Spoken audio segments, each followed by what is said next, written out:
According to a McKinsey study, some of the fundamental aspects that need to be considered in urban innovation should include citizens' well-being, the potential offered by digital technologies, environmental issues, and globalization. In the upcoming panel discussion, our panel of industry experts will discuss the urban innovation ideas and best practices. I would like to invite Mohammed Ujjain, Senior Assistant Editor, ETGovernment, to moderate the discussion. Over to you, Ujjain.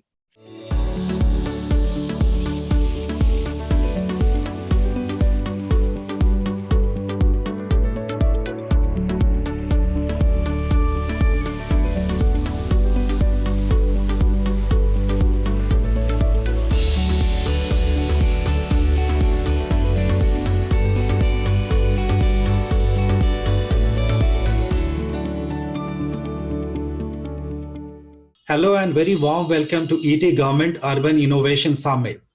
In this special panel discussion focused on urban innovation, ideas and best practices, we are going to focus on pandemic's impact on urban infrastructure development and how resiliency is being added as a part of the overall urban development infrastructure framework. And also we'll try to understand some of the innovative method used by urban infrastructure development leader across the country in terms of the development program.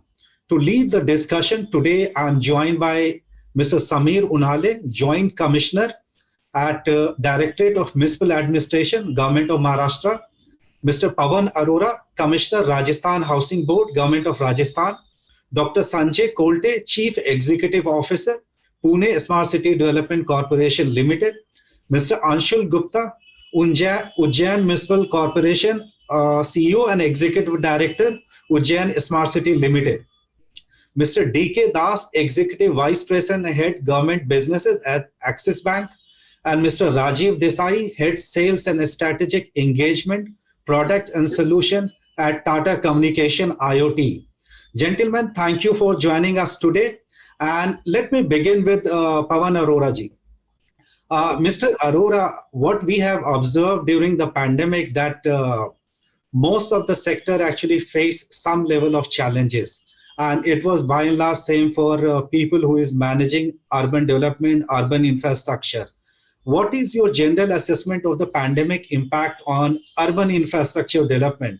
Because in your organization as Housing Board, you have done a lot of digitization work over the last many years that you have joined in. If you could share your experience in the beginning, sir. Thank you. I would better speak in Hindi. Please. मैं ये कहना चाहूँगा आपसे कि pandemic के दौरान खास तौर पे जो प्रवासी मजदूरों की समस्या एक सामने आई थी और आप सबने बहुत ही मैगजीन्स में और लोकल न्यूज़पेपर्स में देखा होगा कि मीलों दूर तक प्रेग्नेंट लेडीज, ओल्ड, बच्चे ये सब ट्रैवल कर रहे थे इस उम्मीद में कि शायद उनको अपने घर में सुरक्षा मिल सकेगी। तो उसको देख करके सभी का ध्यान गया, सभी सेंसिटाइज हुए और मैं समझता हूँ कि लो कॉस्ट हाउसिंग या हाउसिंग फॉर ऑल को एक नया फोकस मिला इस सारे से। साथ ही लोगों ने देखा कि बहुत सारी जगह जहां भी कंजेस्टेड एरियाज थे, जहां लोग किराए पे रहते थे, उन लोगों को वहां रहने नहीं दिया गया। बहुत सारे हेल्थ वर्कर्स को लोगों ने किराए के मकान खाली करा लिए और उनको बाहर निकाल दिया इस डर से कि शायद ये हेल्थ वर्कर्स उनके घर तक इन्फेक्शन लेकर के आ जाएंगे। तो इस सारे को देख करके मैं समझता हूँ कि जितना भी अर्बन एडमिनिस्ट्रेशन है वो सारा सेंसिटाइज हुआ पहली बार कि लोगों को एक अच्छे वातावरण में उनके रहने के मकान मिल सके। तो ये एक थोड़ा सा बदलाव आया। इसके बाद दूसरा बदलाव आया कि जो एक अंधी दौड़ थी कमर्शियल स्पेसेस क्रिएट करने की, वो कमर्शियल स्पेसेस क्रिएट करने पे थोड़ा सा रोक लगी। लोगों को वर्क फ्रॉम होम रास आने लगा, इसके अलावा कोई विकल्प भी नहीं था और धीरे धीरे लोगों ने कुछ ऐसा किया कि उनकी अपनी सोसाइटी में, अपने मकानों में, अपने एरिया में वर्क फ्रॉम होम के लिए एक एनवायरनमेंट तैयार करना, एक इंफ्रा तैयार करने की प्राथमिकता हो गई। इसके अलावा जो ओपन स्पेसेस थे, हर आदमी ने लॉकडाउन के दौरान ये फेस किया कि यदि वो सिर्फ अपने ही घर में बंद है तो उसको बहुत कठिनाई है और यदि वो किसी ऐसी गेटेड कॉलोनी में रहता है, गेटेड कम्युनिटी में रहता है, जहां वो उसी अपनी लिमिटेड सोसाइटी में मूव अराउंड कर सकता है, ओपन स्पेसेस में जा सकता है, बैठ सकता है, घूम सकता है, अपनी फिटनेस का ध्यान रख सकता है, तो ये एक माइंड शिफ्ट हुआ लोगों का कि ऐसी गेटेड कम्युनिटीज में या ऐसी सोसाइटीज में रहें जहां पर ओपन स्पेसेस अच्छे हों। तो मैं समझता हूँ ये एक तरह का इस तरह का शिफ्ट था। दूसरा, पहले आपने देखा होगा कि हम लोग बहुत इस चीज को प्रमोट करते थे कि सबको व्हीकल शेयरिंग करना चाहिए। बहुत इस चीज को जो ये ऑयल कंपनीज अपना जो सेव ऑयल कैंपेन चलाती थी, उसमें सब ये होता था कि आप पेट्रोल की बचत करिए, डीजल की बचत करिए, आप अपना व्हीकल शेयर करिए। अब पेंडेमिक ने ऐसा कर दिया कि लोग शेयर करने से डरने लगे। तो एक तरह से आप ये कह सकते हैं कि पब्लिक ट्रांसपोर्टेशन के लिए चाहत या जरूरत और बढ़ गई।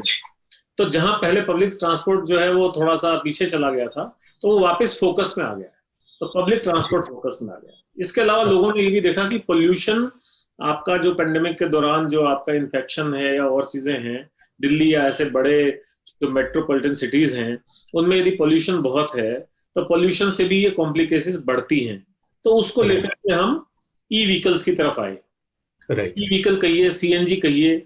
मैं एक चीज कहना चाहूंगा, इंडिया के माइंडसेट में, इंडियन पॉपुलेशन के माइंडसेट में एडेप्टेबिलिटी बहुत है जी। अब रेजिलियंस कह रहे थे, तो उस सबसे बाहर निकलने की चाहत बहुत तेज रहती है, लेकिन ये हम लोग हैं, अर्बन एडमिनिस्ट्रेशन है, जो उनको वो सब कुछ सपने तो कई बार दिखा देते हैं, लेकिन वो प्रोवाइड नहीं करा पाते।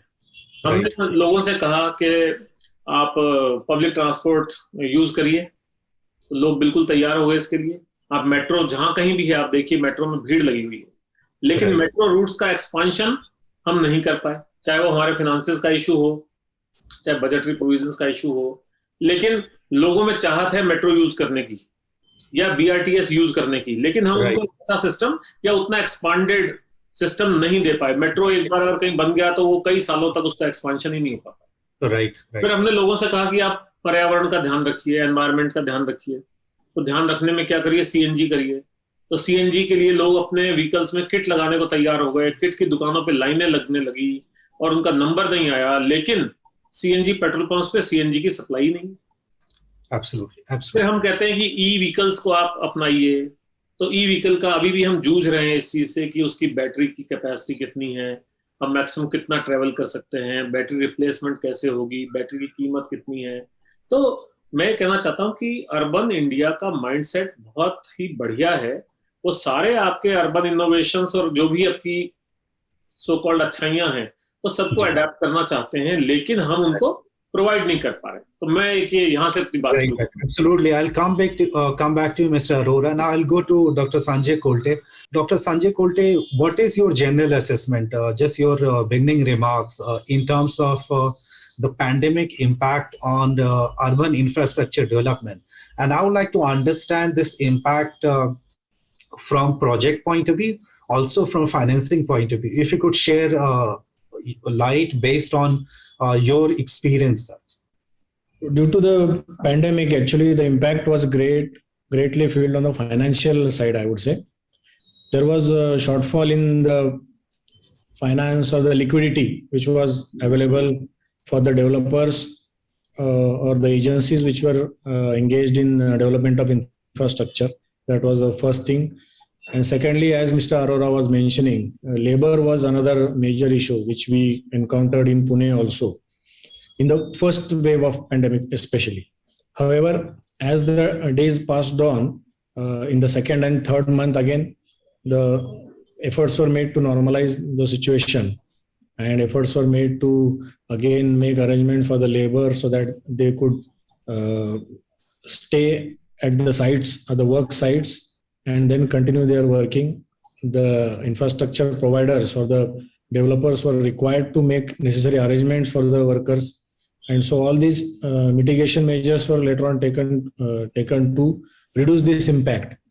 However, and government of India, for that matter, also intervened in providing the various financial measures for the entrepreneur community for reducing this impact of pandemic. infrastructure-wise, resilience is another issue, as we were discussing. It need has been very strongly felt to have an element of resilience in whatever plans or whatever infrastructure which we are creating, especially from the health point of view, the health infrastructure. Nobody had anticipated the requirement of oxygen and infrastructure regarding provision of oxygen cylinders, manufacture of oxygen, and besides the industrial use, the requirement from the health side, it was not anticipated. So from resilience point of view, the infrastructure or creation of hospitals, whatever we say now, it has come to a very highlight that provisions must be made while setting up or establishing any hospitals or health infrastructure for the oxygen side, supply side of oxygen, and the ancillary industries or the required industries for manufacturing of oxygen also need to be encouraged and should match the needs in the situations of pandemic. Right. Yeah. Then again, the style of working, the normal working has also faced an impact, I would say, in the private sector or government sector. Largely, the remote working was felt needed, and as due to the e-governance measures in the last few years, which have been largely taken up by the ULBs and the government departments, so the administration, city administration or the general administrators had to stick to remote working or online working for that matter. Fortunately, the ULBs like Pune were well prepared. They had their own systems of online functioning to a large extent. They had, for example, Pune Municipal Corporation had very well established online system of building permissions or various permissions or clearances required for development of infrastructure, online systems for payment of taxes, for the assessment of property taxes, payment of taxes. Even the system for grievance redressal online system is very well established in Pune city. Linkage between various departments of say giving building permissions, linkage with the registration department, IGR, and linkage with the municipal property tax department, all this has happened. So all this and modern technology, which has already been incorporated into our systems, has greatly helped in mitigating the impact which was affected by the pandemic. Right, absolutely. I'll come back to Dr. Kolte again. Now I'll go to Mr. Anshul Gupta. Mr. Gupta, you heard Mr. Pawan Arora and Dr. Kolte talking about the kind of impact they witnessed during the pandemic, especially in relation to the urban infrastructure development. Would you like to share your views? What kind of impact did you witness and some of the mitigating work that you do? So, like all the cities, first there was a short-term impact that labor had just suddenly disappeared, and many projects came to grinding halt. And then local authorities got a grip on the things, and then the work started. But in long-term lessons which have been learned by almost everybody is first that local manpower and local skill set, how we can promote it, and now it has come into some kind of reliability planning that in fact not only labor, there were many projects which were stuck because the supply chains are very diversified and very spread nowadays. So some projects might be getting steel from some part of country and some material from some other part of country. So that kind of realization has kind of struck, and it may be good, it may be bad, but what is the percentage of local sourcing and how you can keep things disaster proof and more resilient? That is one of the lessons which almost everybody has learned from the pandemic. Secondly, the hygiene protocols for the laborers and like for everybody around, now people are more aware about it. So earlier it used to be that labor would be put in some cramped working conditions and they won't be really very hygienic. But now after the pandemic, the realization has come and the threshold has gone higher. So even the labor contractors and the people, all the people who supply labor, they also demand that some sort of hygienic residence should be provided to the labor. So I think this low-cost housing, apart from what we have PM Awas Yojana going around, apart from that, the workers' housing, I think huge construction we might see in coming years, where various local bodies, industrial bodies, especially in industrial townships, in state governments might pick up large-scale subsidized housing, dormitory kind of housing for the labor, be it industrial labor or be it construction labor. Apart from that, from the urban local body perspective, the various things, as earlier speakers also pointed out, that people are more aware about the FSI and about the issues related to how you make a open and livable residential space instead of cramming everything up. And now IT industry, from what signals we get and what the industry captains have been saying, is that maybe work from home is something which will become a norm rather than an exception. And similarly, education sector also, various coaching classes and even higher education, the 2 years of pandemic has caused a rethink and a paradigm shift that online education might become the mainstream thing in the future. So when all those things, that people will be studying at their homes, people will be working from their homes, then their home environment should be such which should be able to support these kind of activities. And I think for that, we might see newer developments, even residential developments, keeping these particular demands in mind. Absolutely. Another very important, I think, realization has happened across all the levels of administration is prioritizing the health infrastructure. So be it tertiary care hospitals, be it secondary care hospitals, and be it the primary health centers. Good amount of funding is being made available by all the levels of government. And demands of the healthcare sector in terms of infrastructure are being prioritized like never before. So I think that is one of the change which pandemic has brought. Absolutely. I'll come back to you, Mr. Gupta. Again, I'll go to Mr. Samir Unhale. Mr. Samir Unhale, very important thing Mr. Gupta mentioned, especially around the labor challenge that, different state faced, different city faced during the pandemic, because there was huge migration happening from urban areas to the hometowns. Actually, people were going. And second important thing he mentioned, the dependency of one particular area on a multiple area to deliver services. I mean, from supply chain point of view. Maybe you are getting some raw material from Rajasthan or something from Madhya Pradesh, something from Kerala. And during the lockdown, there was some challenges on the moment.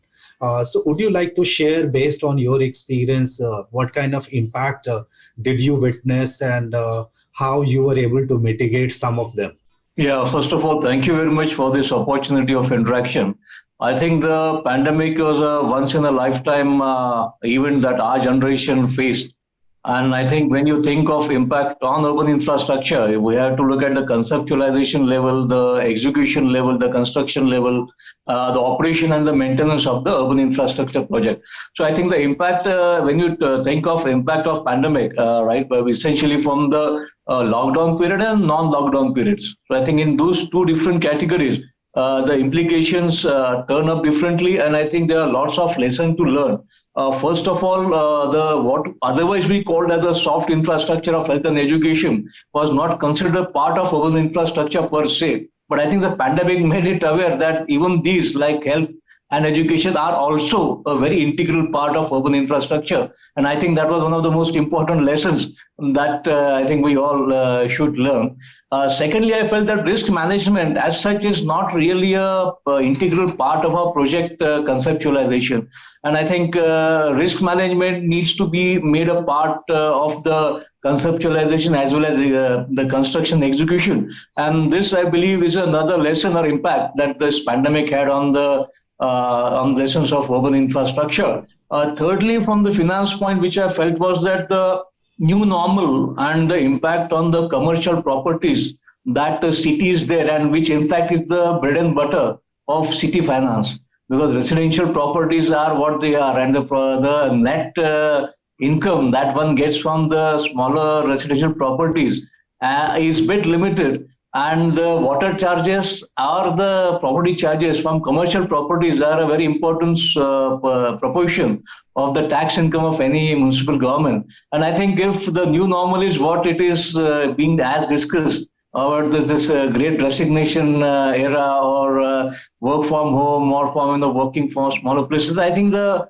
financial implication of the property tax income or the water charges income from the commercial side would be something that will have to be factored into the days or the years to come. But probably I think the most importantly is as you rightly pointed out, the supply chain block constraints that might come up. I think we have to prepare for of course the disaster management manuals are there, and per se the biological disaster was not taken that serious. It was always flooding, earthquakes, or building collapses in urban areas. But I believe this health is also a very important part of our the disaster management framework, into which ideally, because this is the act that we are anyway using to contain the manage the pandemic along with the epidemic control act.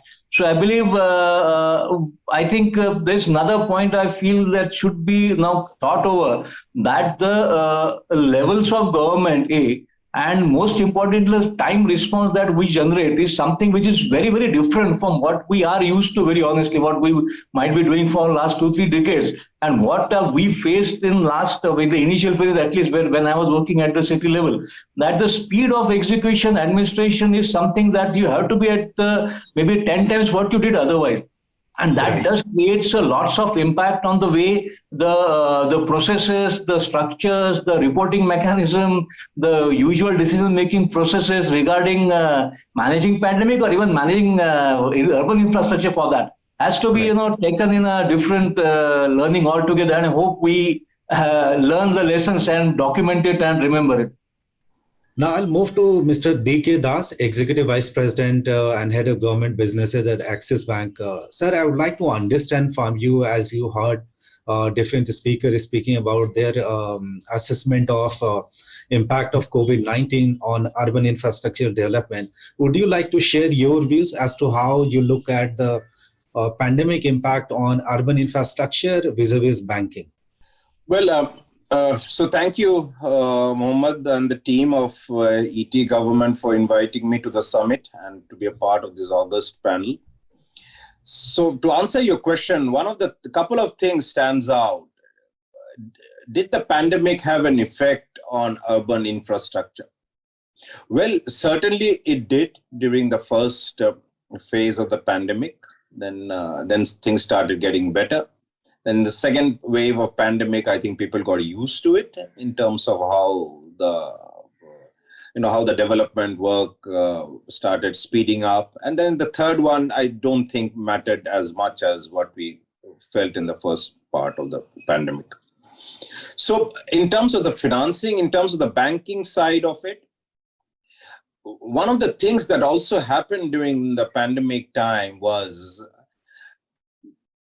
a lot of these constructions which we had to see from the smart city initiatives and the initiatives which was evolving around the government space and the urban infrastructure started happening a bit more quickly. And it's quite strange to know the reason why. Wherever there were, no shortage of laborers or everything, a lot of work happened during the night, a lot of work happened across the day because there was shortage of people around and the roads and everything were empty. So those are some of the things which we saw moving on. And from the bank side of it, what we did was, we are governed by the regulator. So we went exactly by what the regulator said. So there were initial stresses on the system. The stresses were we got used to those stresses. And some of the things which needed to be financed, and those got properly done. Today, if you look at national highways in terms of NHAI per se, do you want to count this as an urban infrastructure? It certainly is, because it's an offshoot of a development which finally dovetails into each of the cities. There's been incredible amount of development happening. And today from bank side and from our bank side, we work very closely with NHAI in not only working with them on the asset side of the relationship, which is basically building up term loans and short-term loans and whatever we need to do for the InvITs part of it, which we have done. And also we work very closely with the respective project directors across the country in terms of what is called as a compensatory benefit, the Kala accounts in terms of managing that. Various solutions are there from the government side, which we can, from the bank side, which we propose to various smart city consortiums across the country. Today, we have to be cognizant about one thing: the government is moving more and more towards solution-centric operations. So each of the solutions that we give, say for example, to a Prayagraj smart city, or for a Raipur smart city, or for a Chennai smart city, or something which we plan to bring it on board, it at the end of the day is a management tool which the CEO of the smart city organization or the various officers there can not only see the limits, can not only see the balances, can also have an understanding through data analytics as to whether those money is getting flushed out in the right way and getting moved to the last beneficiary. And even in that case, we could do vendor management. There's a lot of things which can get built into the initiatives which we work with urban infrastructure. So banks play a very, very critical role in terms of this. It is a very important business opportunity for us too. So as we work closely with the smart cities and with the various urban infrastructure, the ULBs and everything, right, we also are very focused in terms of what are the solutions we bring on the table for them. Absolutely. Yeah, I'll come back to again. I'll go to Mr. Rajiv Desai. Mr. Desai, Mr. Samir Unhale made very important point that for a city administrator, the pandemic was a kind of new learning, because you were not only delivering municipal services, your smart city infrastructure, such as command and control centers, which is highly IoT driven, were used by healthcare department, police department to deliver emergency services. So what actually tell us that we need to have a very high quality integrated technology based infrastructure which could support this emergency requirement. Would you like to share your initial remark, especially around the impact of pandemic and how technology came quite handy in mitigating some of them? No, thanks. And I think first of all, I hope everybody's safe and sound, and all their loved ones are safe and sound. I'm pretty sure all of us have gone through that, tipsy-turvy curve, all the waves. For us as well, it was, being a technology company, we would like to believe that, we are ahead of the curve and all, but that's not the case. Each and every corporate in its own life cycle went through this humongous change. And now it's a reverse thing. I think people are dying to go back to office. From a smart city parlance, one thing which we've observed very, very clearly is, while I think a lot of smart city, budgeting, funding, all the projects were diverted towards the healthcare of the healthcare management and the overall infra management towards ensuring that, the infections and all of this is controlled. Obviously, the budgeting and everything went for a toss, at least for the last 1.5 years. Now, slowly, it's coming back is what we are, observing in the market. People are again getting back to the smart city thing, right?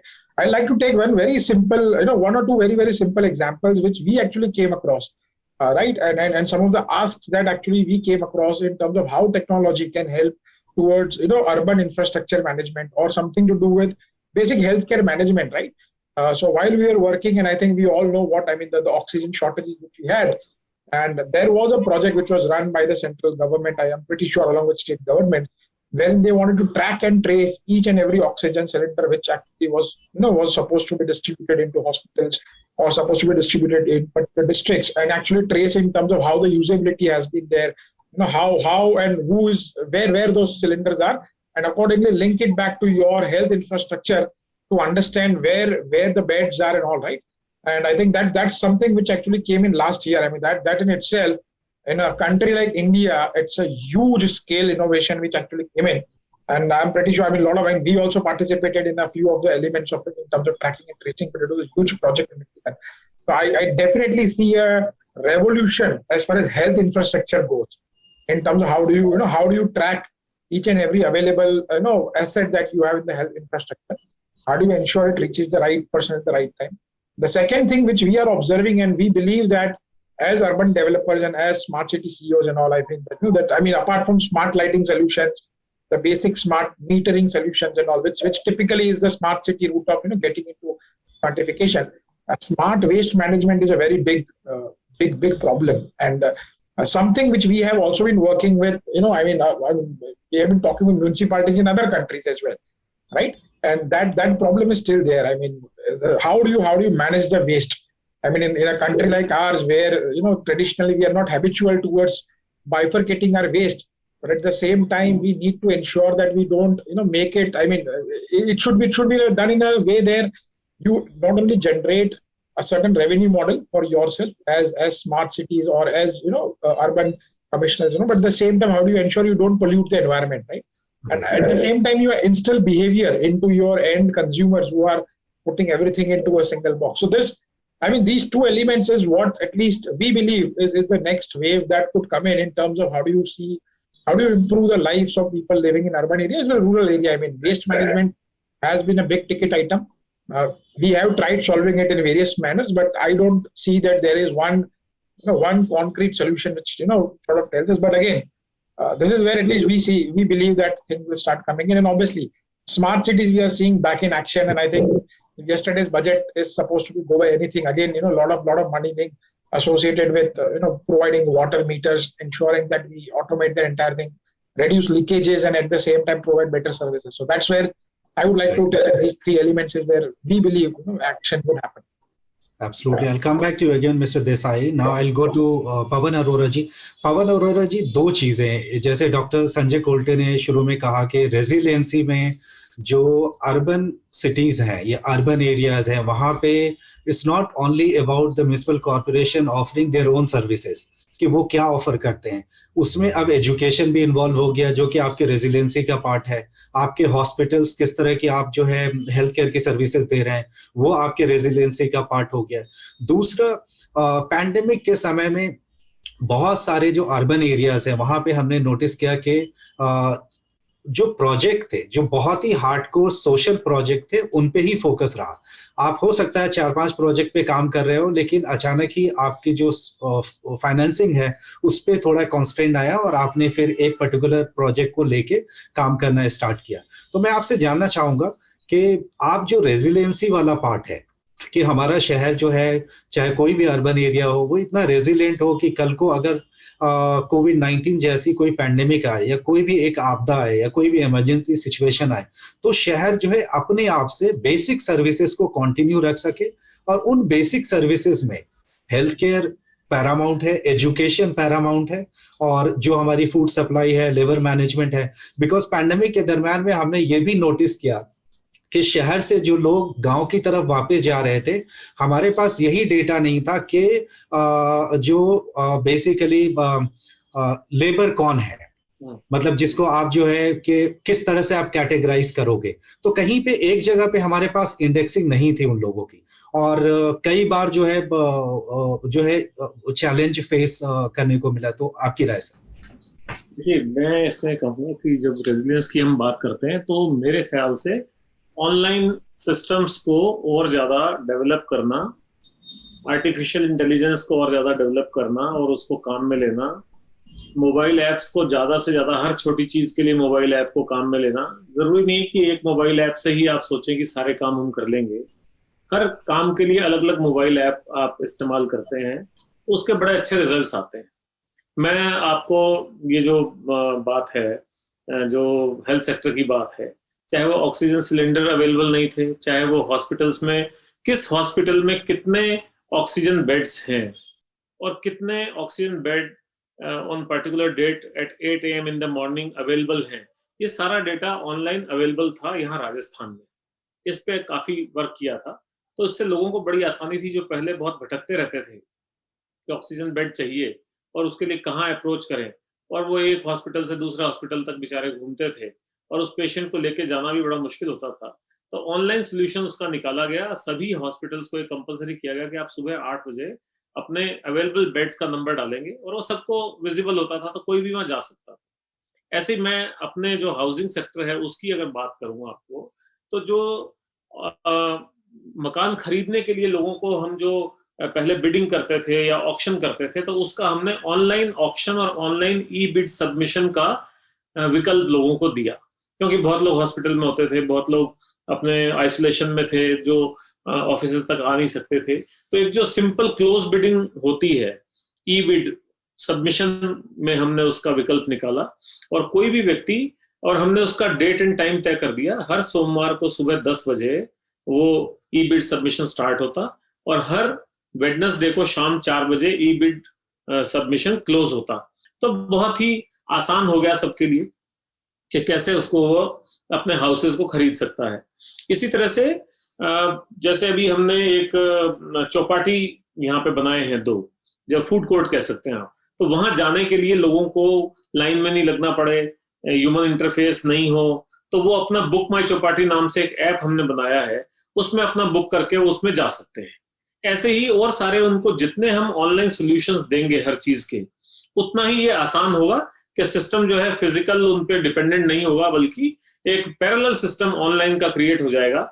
और फिर जैसे labour का था, labour में भी ये हुआ कि लेबर का जो भी सोशल सिक्योरिटी का सिस्टम है, उनको जो भी हेल्प प्रोवाइड करानी है, वो सब भी ऑनलाइन से आप बड़े अच्छे से मैनेज कर सकते हैं।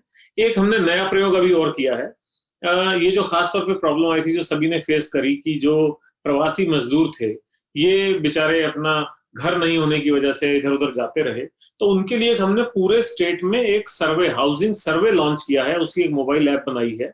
हमारे लोग पूरे राजस्थान में जाकर के प्रमुख बाजारों में जहां लेबर इकट्ठा होती है, लेबर चौकटी कहते हैं जिसको, जहां पे लेबर के लोग इकट्ठे होते हैं, या बड़े बड़े कंस्ट्रक्शन साइट्स पे, वहां जाके उन लेबर का उस सर्वे में एंट्री करा रहे हैं। और उससे पता लग जाएगा कि राजस्थान के 215 के आसपास जो सिटीज हैं जहां पे अर्बन म्युनिसिपल बॉडीज हैं, उनमें किस शहर में कितने लोगों को किस साइज के मकान की जरूरत है, ये उस सर्वे का पार्ट है। तो ये ऑनलाइन सॉल्यूशंस जो हम अगर देंगे, तो ये जो सर्वे अब हमारे पास आ जाएगा, तो मान लीजिए पिपाड़ सिटी नाम से छोटा सा शहर है, वहां अगर 50 लोगों की रिक्वायरमेंट आती है कि उनको मकान चाहिए, तो हमें बहुत लंबे चौड़े इंतजाम नहीं करने, हमें 50 मकानों के लिए वहां पे लैंड अरेंजमेंट करना है, 50 लोगों के लिए वहां पे प्रोजेक्ट सैंक्शन करना है, और धीरे धीरे मैं समझता हूँ कि इस तरह से पूरे राजस्थान के जो हम मकान की समस्या है, जिन लोगों के पास मकान नहीं है, उसको दूर कर सकते हैं। तो मेरा तो मानना है कि ऑनलाइन सॉल्यूशंस और एआई का इसमें मैक्सिमम उपयोग होना चाहिए, उससे हम इसको कर सकते हैं। Right, absolutely. Dr. Kolte, would you like to add on what Mr. Arora is saying, that the time has come wherein we need to go for integrated platform to manage our urban infrastructure, and also the reliance on technology, especially the emerging technologies such as artificial intelligence, machine learning, IoT technology to manage our assets. Actually, the urban infrastructure leader needs to move and explore those things. Yes. In fact, during the pandemic period, Pune Smart City has created a health management information system. HMIS system was created, wherein working of all the 82 health institutions of Pune Municipal Corporation was computerized, and by way of 21 different modules of different activities, right from admission of patients, their treatment, their pharmacy, their laboratory investigations, their discharge, and all aspects, and the human resources, doctors. So all these modules were integrated in this system. And by way of this system, again, some apps were also created. Like Arogya Dheer app was created, which was providing telemedicine-like service during the pandemic, especially for the home isolated patients, where the doctors used to interact with those patients and guide them about the various the treatment they need to take at home and the precautions they need to take at home. Sai Clinic was another app service which we created under HMIS, where the psychological counseling was also provided during the pandemic for the patients, so that it had positive impact on their mental health, and thereby helping them to recover in a better manner in a shorter period. So these things, in fact, when during the pandemic, when it was a lockdown and citizens were not able to go out for buying, say, vegetables, fruits, or other things, again, Mera Thela is another system which was launched in this period, where an interface was created between the vendors and the buyers, where online, by way of this app, the vendors used to register themselves and advertise their products and the schemes or whatever they were having. On the other interface, citizens used to register themselves and again book whatever products, vegetables, fruits they needed, and ordered them to be delivered near their societies. So this again, Mera Thela was another very instrumental in helping during the pandemic time. So use of modern technologies, data, big data analytics, or geospatial technologies. These are the forms, or artificial intelligence, machine language. These are the crux which needs to be leveraged for situations like pandemic, for mitigating the citizen the problems during such periods. Right. Now I'll go to Mr. Anshul Gupta. Mr. Gupta, as Mr. Desai was saying that, and also Mr. Unhale mentioned that during the pandemic, smart city infrastructure were utilized for different services, not only related to municipal administration, but for health, for education, for policing, and for a whole lot of things. Would you like to share what has been the utilization of smart city infrastructure as a COVID response and management in Ujjain? And also if you could add something, because what we have been observing that Ujjain is somehow coming as a city of temple, and there is a lot of focus is going on. So if you could address both the thing and how the municipal administration there is playing a role in it. Right. So the structure in Madhya Pradesh is that even before the pandemic, since the smart city program started, we have set up integrated command control centers in all the smart cities. And it's a huge setup where there are units, computer units, and touch screen and control command room. So this infrastructure came very handy during the COVID period. And multiple usage was made. Like first and foremost is your bed management in the various health facilities, which I think many other cities did.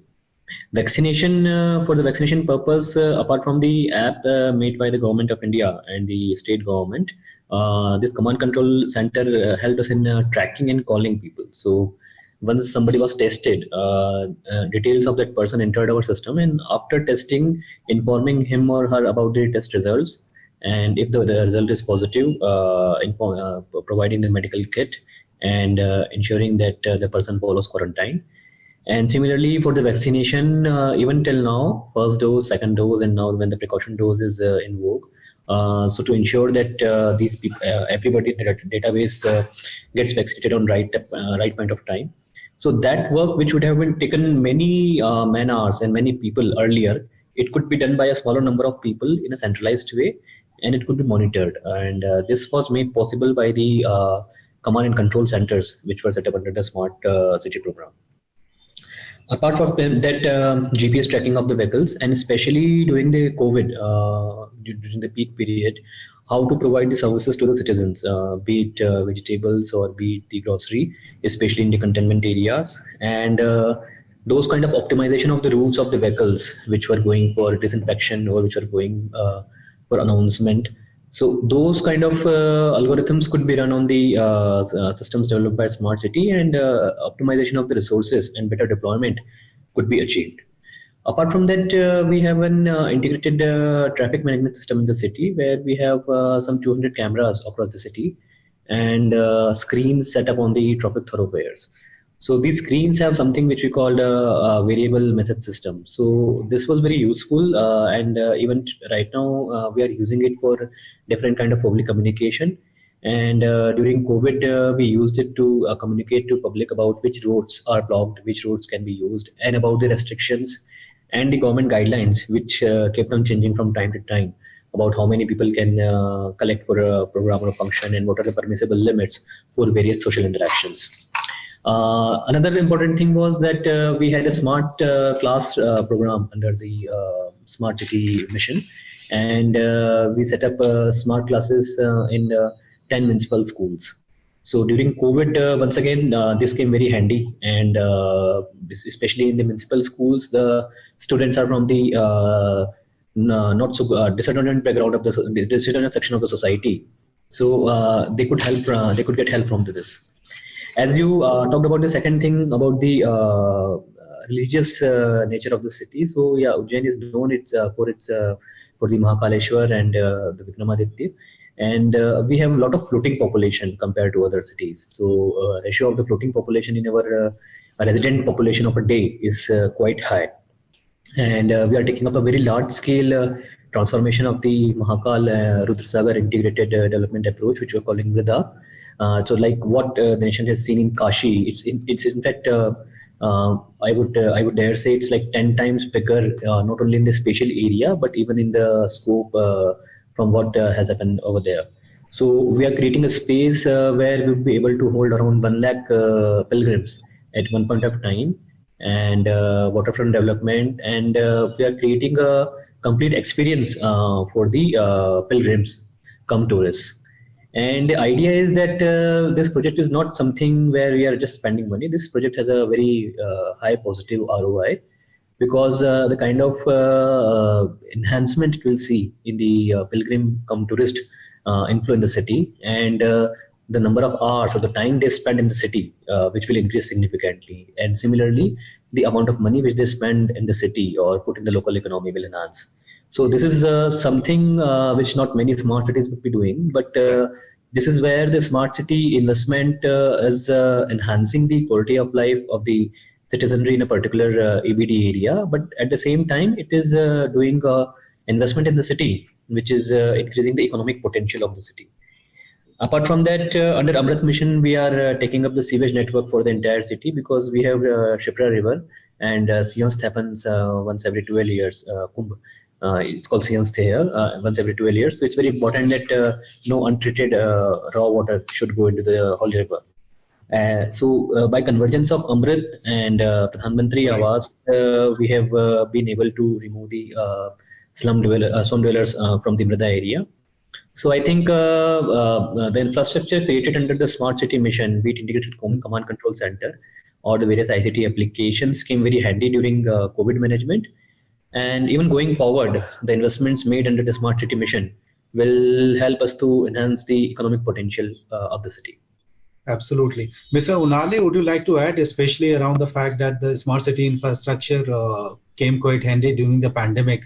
And based on that, if you have to suggest two key immediate priority that the city administrators should have right now, down the line in 1 year, what would be those?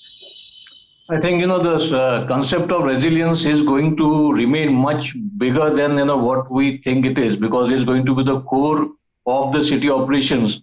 And resilience is not a single idea, but it has to be merged with sustainability and inclusion. And I think this is an important lesson that will be with us. And I think capacity building, number one of the employees, citizen engagement and mental health issues will be crucial. The cultural norms of the global south, maybe like India, are a very important attribute, important resource in resilience, which needs to also to be taken into consideration rather than the typical positivist mechanist approach, when you think of philosophical groundings for resilience. Regarding the immediate focus points, I can think of only those 3 words which are very important, that you have to mainstream, the lessons that you have learned in the pandemic. Otherwise, we'll just forget it in the next 6 months. And that's very easy in a regular functioning of any government machinery. That documenting those lessons, turning them into SOPs, and maybe, issuing guidelines and training and capacity building of those eventualities on all levels of government is very important. And secondly, I think cross-governmental interconnections and those relations needs to be formalized, which as of now, there is no much level of integration at the city level, because we already have many organizations, many state government agencies, many central government agencies, and they probably don't talk with each other. And in the case of disasters, any such pandemic related issues, for the resilience, the various levels of government has to talk with each other very strongly, and some mechanism needs to be developed for that at the city level. Now, again, I'll go to Mr. Das. Mr. Das, earlier you were mentioning about some of the stress that urban infrastructure development managers across the country faced during the pandemic. And many of the speakers have spoken that they prioritize their project and most of the projects which were highly socially relevant, they were focused on. And especially the smart cities and urban local bodies are actually exploring an innovative method of financing most of their projects. From a bank perspective, if you could share as to how banks can enable in terms of the continuity of these projects.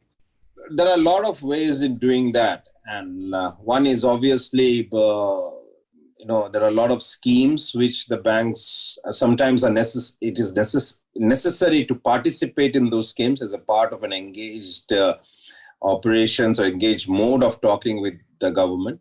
Some of them are voluntary initiatives from our side. It could mean working with the various corporations in terms of short-term loans which are needed. It could mean working with the various sub vendors or the contractors in terms of them, if they fulfill all the guidelines that is needed in terms of, again, on the credit side of it. That's the part of continuity. The continuity comes in maintaining a cash flow, which perhaps goes into the system, and the cash flow then percolates down to the organization, and then it percolates down to the ground in terms of the work. The second part of the continuity which happens is how we as a bank, I mean, at the end of the day, we need our own share of the business with those corporations, with the various organizations to survive and to work. And some of those are like working with them on various structured solution-centric approach. The solutions, again, as I said, could range from building up a dashboard for the various initiatives of the corporation so that the managing director or the CEO is aware of whatever is happening, managing the cash flow of that organization properly, building in ecosystems in place, and also with those various, with the various organizations who are today bringing in all these things on the ground. We could also work on on CSR initiatives, for example. With NHI, we are talking of having the road safety campaign done in some places. So one side we have the credit part of the relationship, which is an ongoing, which is something which is sustainable, which has to come from the bank side, and these are all subject to credit understanding part of it. And second part of it is what are the various solutions we bring across on the table, and how well we can work. In part of this, my request to the August panel sometimes also would be to understand that as private banks, sometimes we do face some of the barriers when it comes to working with the public sector banks, and because we are finally talking to a government entity. But we have to also be careful. We also have to be cognizant about the solutions we bring in. IT on the IT side of it, on fintechs, on various things which we can actually bring on the table is something which we'd like my other August panel to also understand from that perspective as to what we can very, very clearly do. In the end, I would like to have your key suggestion for urban development administrator vis-a-vis the banking, if you could actually tell us in 30 seconds. So one of the suggestions that we want to give from the banking side is that look at us as a vehicle of growth from your perspective. Look at us as a partner. Today, we can partner with you not only from the credit side of the business, we want to partner with you on the deposit side of the business. We also want to partner with you on the various structured things which goes into your corporations or your company which you are running from the organization's perspective. It could mean bringing in various salary initiatives, a lot of things which we could do, which would make the employees also a good place to work and make them feel good. At the same time, we have all these buckets in place where we can go about the things that we want to do. Mr. Desai, based on what we have been able to hear so far from different speakers, would you like to share your thought, especially that what should be the 2-3 key immediate priority for a city administrator, given the fact that we have invested a lot in the smart city and those infrastructure have came quite handy during the pandemic? What else we could do actually? No, I think it was just good to hear, what Mr. Pawan Arora talked about, the command and control centers and all. And at least what we have been observing, while the aspiration of each smart city has been there to do a command and control center, but eventually what it boils down to is not an integrated command and control center. It's a bunch of systems which work and provide some data, right? I think that's where a big game changer can actually happen now. As we go along, and as Mr. Samir said, that there's a lot of learnings which happened in the last 2 years. Agility was one of them. Nobody could ever imagine the pace at which everybody worked around and actually provided solutions, right? Including government, non-government NGOs and also. That agility should not die down, and which means that a lot of projects which actually were supposed to be translated into reality should be expedited at the same pace. And at the same time, the idea being that how do you start integrating all of these solutions together, right? Whatever is the smart city solution, the end goal should be that what are the key 5-6 metrics that they want to measure as an index of where they are in their journey and how the performance is, and how do you integrate each and every solution. That is where the eventual benefit will start coming out versus individualistic projects or something. And that's one of the big things which learning that at least I could take out of this discussion, as well as the way we have been talking with people in the market. Thank you so much for being such a wonderful panelist. And I believe you all spoke quite well on the assessment of pandemic impact on the urban infrastructure development and why we need to build resiliency in our architecture philosophy of a city, and some of the challenge that cities face in relation to finances and how actually those could be mitigated, public-private partnership and all, and also role of technology for mitigating the emergency response system, some of the challenges that citizens face. Also, Mr. Desai views on having an integrated platform. You might be having a command and more than 45 command and control center across the country, but not necessarily those are integrated. So we need to have a single view visibility of our IT infrastructure, also the kind of services that we are providing to citizens, so that in case of any emergency, we are able to mitigate, we are able to continue on the go. Thank you so much for being such a wonderful panelist. Thank you. Thank you. Thank you, sir.